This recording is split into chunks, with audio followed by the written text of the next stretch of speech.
Damos la bienvenida al doctor Víctor Aguilar. Él es economista, PhD, docente investigador de la Facultad de Ciencias Económicas de la Universidad de Cuenca. Quisiéramos dar un vistazo al país, a la situación económica, con la economía que muestra estabilidad fiscal parcial gracias a un programa con el Fondo Monetario Internacional, pero que sigue de alguna manera atrapada en un déficit estructural de bajo crecimiento.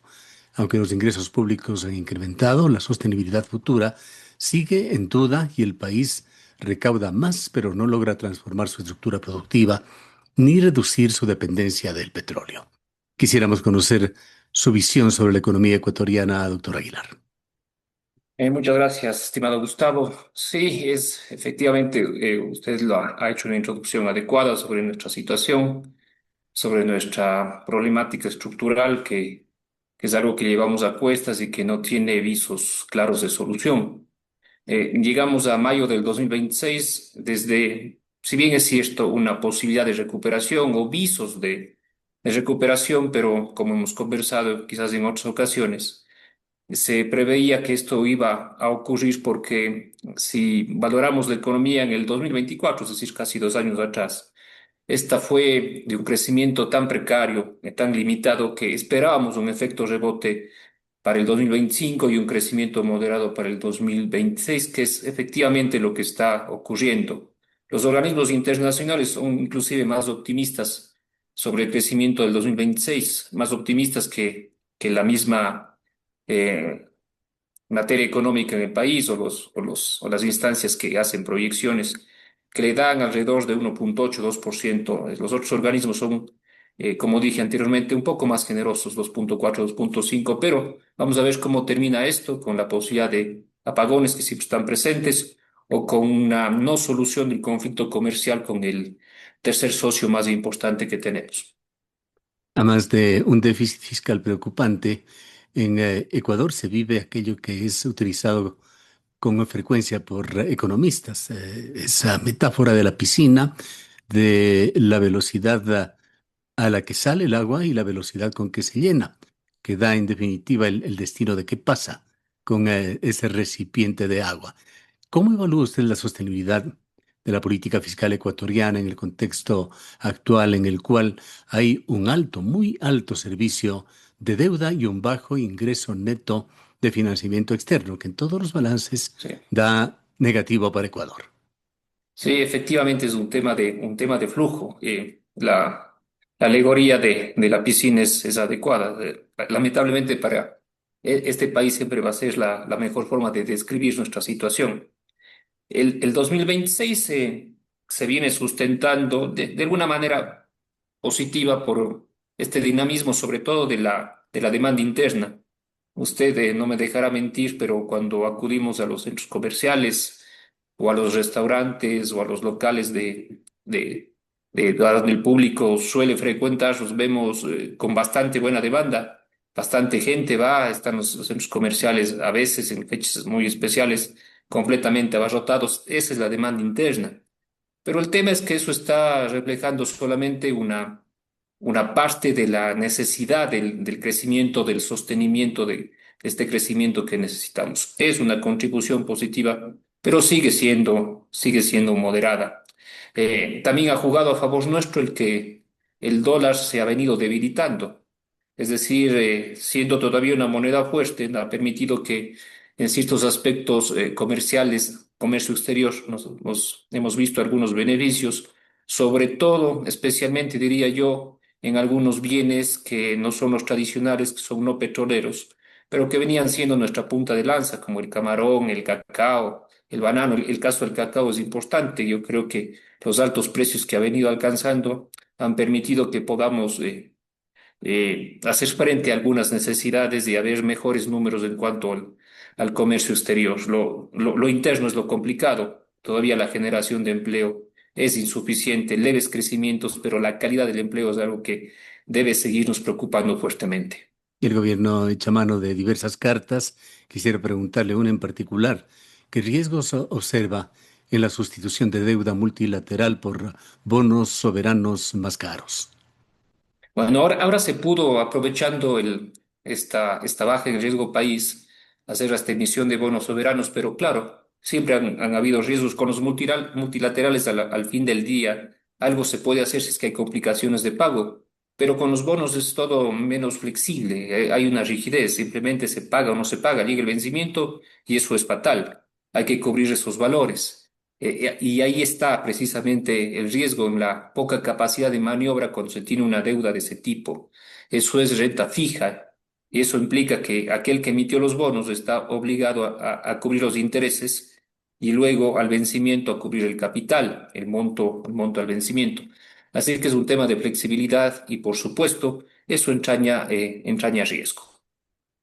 ¿Qué riesgos se perfilan en el horizonte, sobre todo cuando hay reformas fiscales que serían necesarias, indispensables para reducir el déficit estructural, pero sin afectar por lo menos mayormente la actividad económica en el país? Fiscalmente es nuestra piedra de tope, ¿no? Nuestra dificultad mayor. Hay varios esfuerzos que se han venido haciendo, pero todos resultan ser insuficientes. Hay nuevos en perspectiva que tienen que pasar necesariamente por pensar en algunas reformas tributarias que han sido muy comunes en este país, pero precisamente esa frecuencia de ellas quizás es lo que está obligando a repensarlas, a siempre estar proponiendo nuevas para ver si es que el Estado logra conseguir recursos.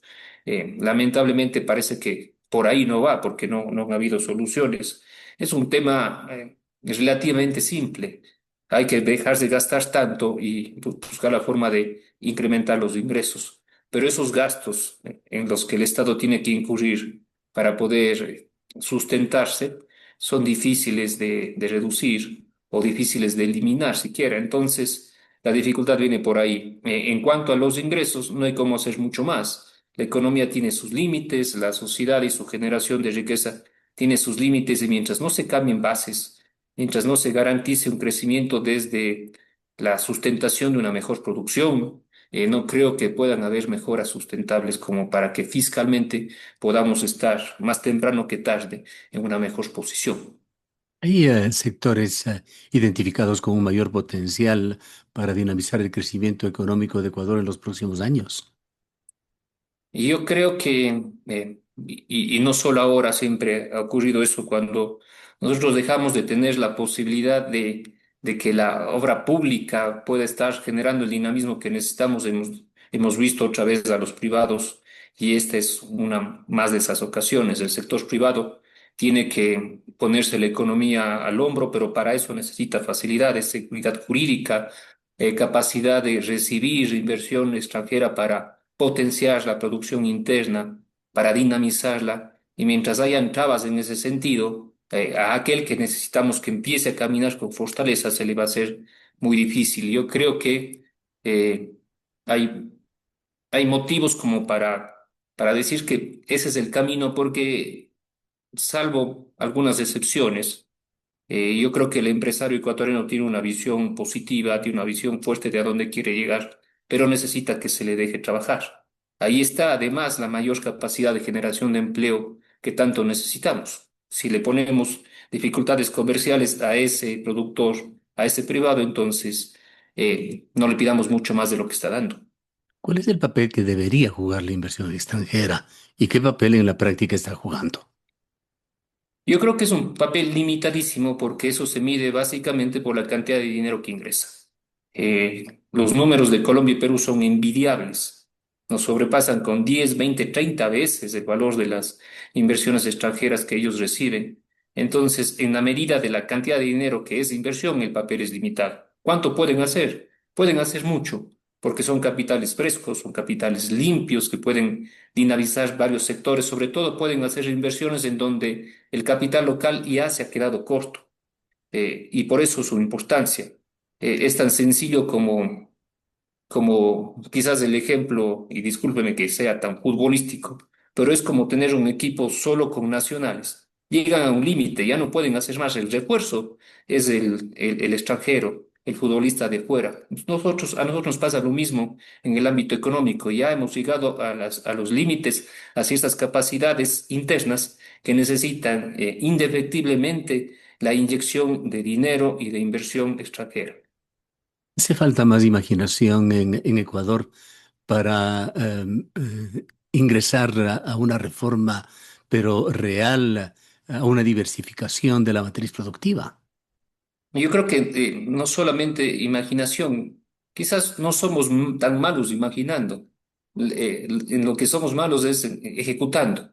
Entonces yo creo que falta compromiso, falta voluntad, falta desprenderse de ciertos intereses como para volver a pensar, si es que alguna vez se ocurrió eso, volver a pensar en el sentido de país.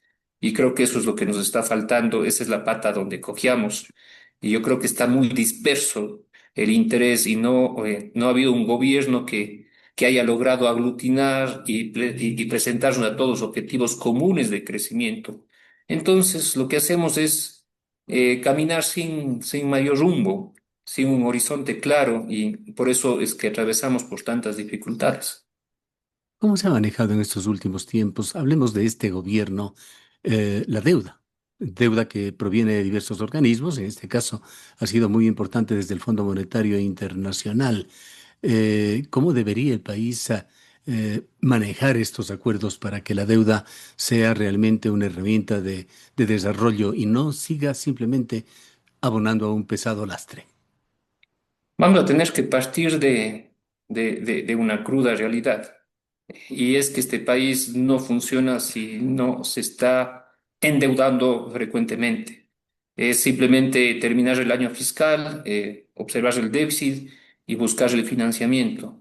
Y cuando llegan años de vencimiento de deuda, el financiamiento tiene que ser superior. Y lo que hemos venido haciendo es obtener más financiamiento para lo básico, pero para seguir cubriendo, dando cobertura a los financiamientos por deuda y por préstamos que hemos venido arrastrando año tras año. Así que la solución no está en la capacidad de conseguir financiamiento, está en la capacidad de dejar de necesitar el financiamiento, que creo que son cosas muy distintas, muy diferentes.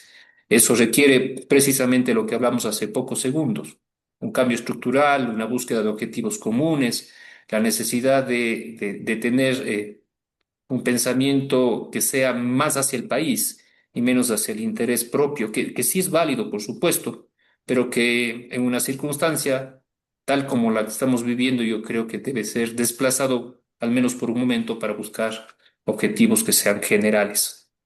¿Qué papel juega la institucionalidad? Que en el caso de Ecuador es débil. Siempre hablamos de una débil institucionalidad en cualquiera de las funciones del Estado. ¿Y cómo afecta esta situación en el sostenimiento de políticas públicas de largo plazo?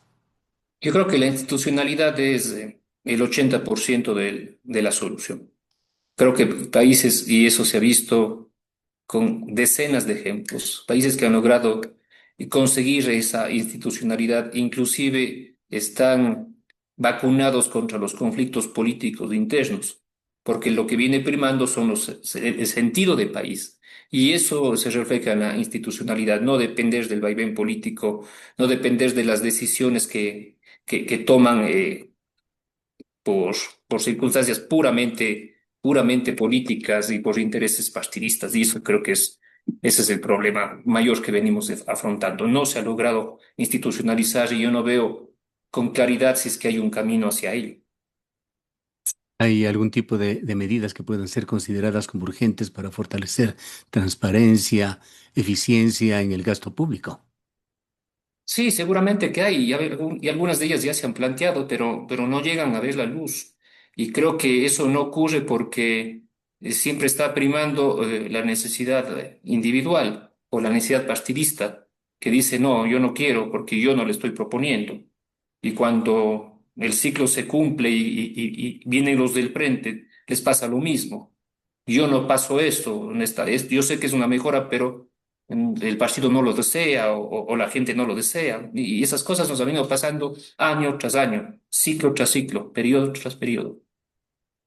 ¿Qué efectos se van sintiendo en Ecuador con la actual política de honrar la deuda externa, que en principio está bien, pero que genera problemas colaterales justamente de instituciones fundamentales desde el ámbito social, como salud, como educación, que incide en la calidad de vida de los ecuatorianos? ¿Cómo se podría o se debería equilibrar la necesidad de ajuste fiscal con la protección de los sectores más vulnerables del país? Es que es un juego de suma cero, Gustavo. Si es que yo le apunto los recursos escasos que tengo a cubrir el financiamiento de mi propia deuda, tengo que sacrificar en otro lado. Y si es que hago lo contrario, si es que mis recursos van a la parte social, más temprano que tarde tengo problemas de default o cosas así y el país se complica. Yo no sé si siquiera se haya estudiado o se haya analizado, no sé si hay en la literatura una posibilidad de encontrar el punto óptimo entre deuda y los equilibrios sociales. Creo que es muy difícil, creo que es muy complicado, pero que debería hacerse algún esfuerzo en ese sentido. Esa es la dificultad. Por eso países como el nuestro que llegan a esta cruel dicotomía, lo que hacen es seguir en el mismo sitio, simplemente pateando la pelota hacia adelante para el siguiente año tener el mismo problema que tuvieron el año anterior y los anteriores a ese. Ecuador y la región andina, prácticamente todo Sudamérica, trabajó muy fuertemente en el último medio siglo y más por la integración. ¿Cómo entender la situación que hoy vivimos con Colombia? Ecuador compra cerca de unos 2.000 millones de dólares al año, de los cuales un 60% son maquinarias, materias primas, insumos productivos, medicinas. El arancel del 30% y ahora que se habla hasta de un 100% afecta a la industria nacional. Efectivamente, el tema de la guerra comercial con Colombia, porque es una guerra sin lugar a dudas, y su escalada fue progresiva, como suele pasar con las guerras. Ahora ya estamos con aranceles del 100% que me parece están ya vigentes desde la medianoche del 1 de mayo. Y las dificultades que esto ha traído son múltiples. Tal vez no es lo adecuado la medición en la cantidad de dinero que comercialmente se registra en ambas balanzas. No es que el resultado es positivo para el Ecuador porque tiene una balanza comercial deficitaria con Colombia, porque el análisis de ese modo sería extremadamente superficial. Aquí hay dificultades en decenas, quizás miles de familias.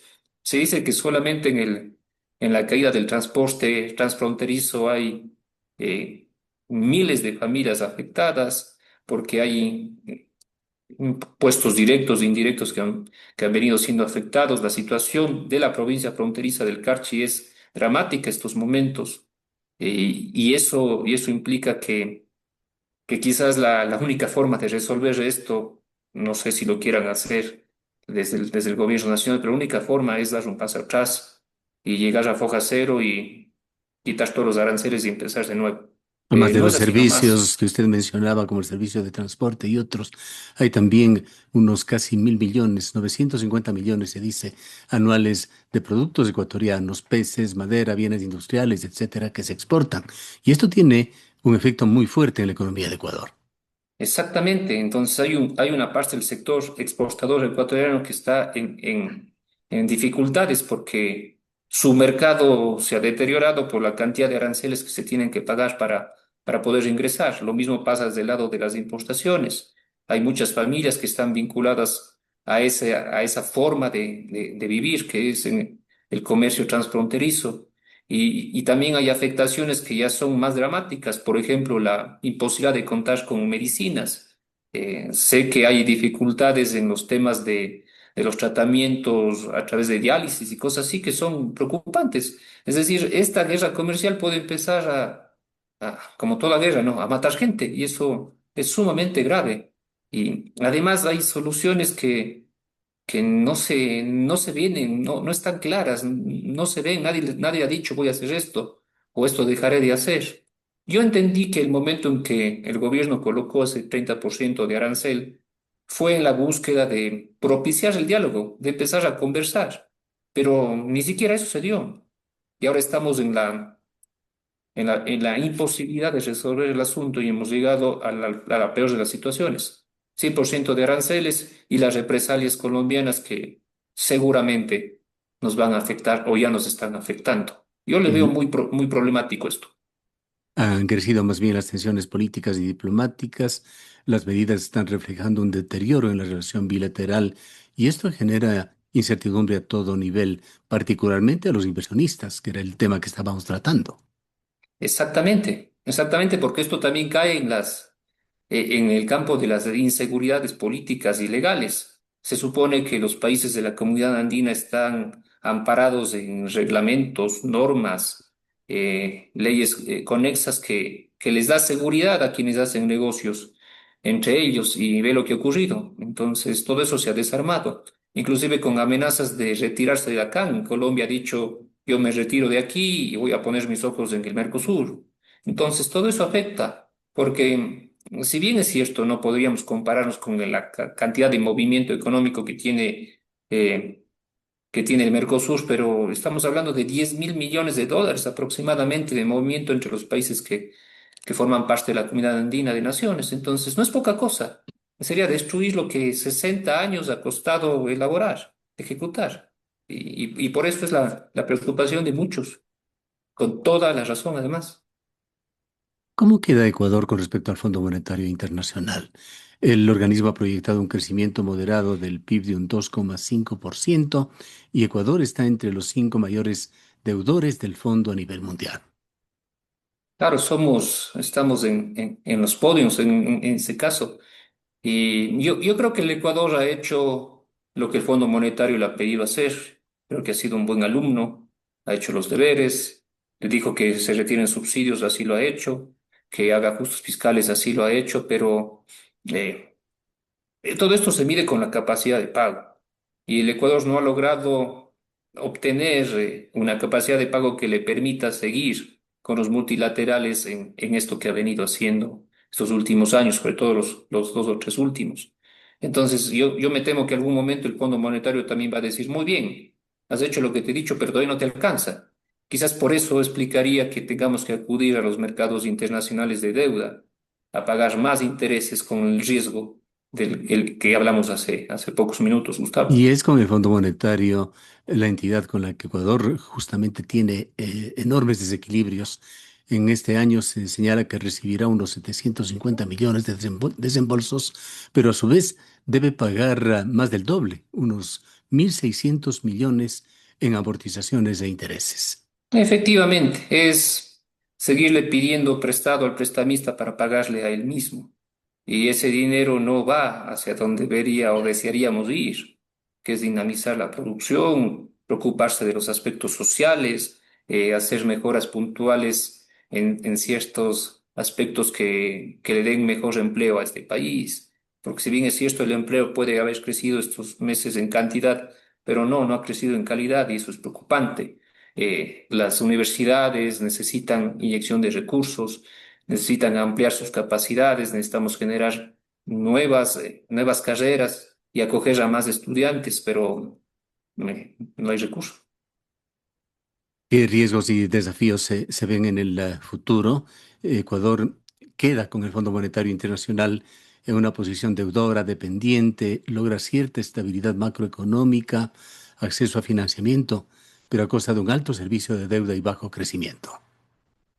Sobre todo porque no tenemos la capacidad de hacer las inversiones en donde tenemos que hacer inversiones. Por ejemplo, en el tema de petróleo.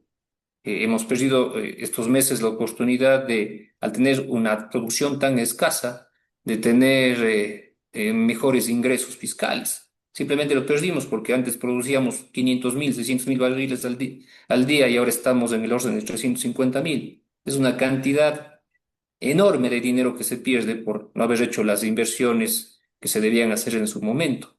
Y además seguimos pagando combustible carísimo porque tampoco tenemos una buena refinación. Son tiros al pie que constantemente nos hemos venido dando y que nadie, sobre todo los que tienen la capacidad de hacerlo, ha hecho algo al respecto. Situación compleja del país. Queremos agradecerle mucho por su presencia. A usted, Gustavo, siempre un gusto. Declaraciones del economista Víctor Aguilar, docente investigador de la Facultad de Ciencias Económicas de la Universidad de Cuenca.